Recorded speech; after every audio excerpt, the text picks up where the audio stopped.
जय श्री कृष्णा। आज की कहानी है अनोखा प्यार। सोनाली और राज एक दूसरे से बहुत प्यार करते थे। वो पिछले 2 सालों से एक दूसरे से प्यार करते थे। 2 साल पहले वैलेंटाइन डे के दिन आज ही राज ने सोनाली को प्रपोज किया था। सोनाली भी उसको पसंद करती थी तो उसने भी राज को हाँ कर दिया। उसके बाद दोनों ने बहुत ही बढ़िया तरीके से अपने प्यार के 1 साल को पूरा किया। लेकिन पिछले 1 साल से राज जैसे सोनाली की ज़िंदगी में था ही नहीं। इस तरह वो उसकी ज़िंदगी से गायब हो गया। सोनाली ने उसको हर जगह तलाशा पर वो कहीं नहीं मिला। आज 1 साल बाद उसके बारे में सोनाली को कुछ पता चला। सोनाली को ये पता चल गया था कि राज कहाँ पर है। सोनाली राज से बहुत नाराज़ थी। वो बस उसको मार डालना चाहती थी। सोनाली को लग रहा था कि राज ने उसको धोखा दिया है, इसलिए वो सीधा उसके घर गई जहाँ वो रह रहा था और ज़ोर ज़ोर से चिल्लाने लगी, राज बाहर निकलो, कहाँ हो तुम, मुझे तुमसे बात करनी है। उसकी आवाज़ सुनकर राज के पिता बाहर आए और कहा कि बेटी कौन हो तुम। सोनाली ने कहा कि मैं सोनाली हूँ, राज की दोस्त। आप कौन हैं? तो उस शख्स ने कहा कि मैं राज का पिता हूँ, चलो अंदर चलकर बात करते हैं। राज के पिता ने कहा कि तुम इतनी नाराज़ क्यों हो? तो सोनाली ने सारी बात बता दी। तब राज के पिता ने सोनाली को बताया कि 1 साल पहले राज का वहाँ से आना खुदगर्जी नहीं, मजबूरी था। सोनाली ने कहा, ऐसी कैसी मजबूरी कि मुझको बताया तक नहीं उसने।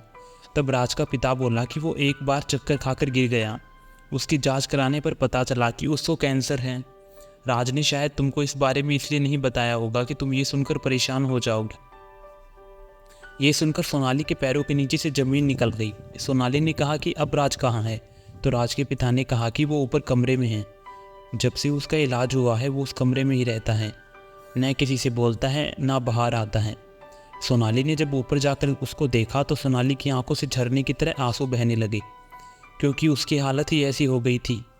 राज की आंखों के नीचे काले धब्बे हो गए, उसके सारे बाल चले गए, उसका पूरा शरीर सूख गया था। ये सब देखकर सोनाली फूट फूट कर रोने लगी। सोनाली को देखकर राज सोफे के पीछे जाकर छिप गया। राज ने कहा, सोनाली तुम यहाँ से चली जाओ। वो ज़ोर ज़ोर से चिल्लाने लगा। राज के पिता सोनाली को बाहर लेकर आ गए। तब राज के पिता ने उसको कहा कि वो इसी तरह से सबके साथ करता है, जो भी उससे मिलने आता है। जब से उसके बाल गिर गए हैं तब से उसने किसी से भी मिलना बंद कर दिया है। सोनाली अगले दिन राज से जब मिलने गई तब राज के पिता ने कहा कि बेटी ये तूने क्या किया, ऐसा क्यों किया तुमने? फिर सोनाली राज के कमरे में गई। अब सोनाली को देखकर राज की आंखों से आंसू की झड़ी लग गई और उसने सोनाली को गले से लगा लिया। सोनाली ने अपने पूरे बाल कटवा दिए। राज को पता था कि ये सब उसने राज के लिए ही किया है। राज ने कहा कि क्या तुम्हारे घर वालों ने कुछ नहीं कहा? तो सोनाली बोली कि मैंने जब उनको तुम्हारी हालत के बारे में बताया तो उन्होंने कहा कि तुम एक अच्छे काम के लिए ये कर रही हो, तो हम तुमको नहीं रोकेंगे। राज ने कहा कि तुम्हारे घर वालों का भी तो बहुत बड़ा दिल है। सोनाली ने कहा कि अब तो तुम मेरे साथ बाहर चलोगे। राज बोला, अब अगर मैं तुम्हारे साथ बाहर नहीं गया तो ये तुम्हारे त्याग का अपमान होगा और वो मैं नहीं कर सकता। उसके बाद कुछ ही महीनों में राज पूरी तरह से ठीक हो गया। उसके बाद दोनों ने शादी कर ली और अपनी लाइफ को बहुत इंजॉय किया।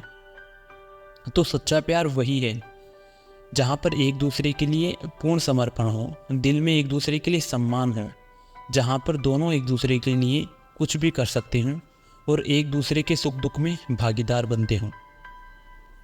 तो आशा करता हूँ कि आपको कहानी पसंद आई होगी। राधे राधे।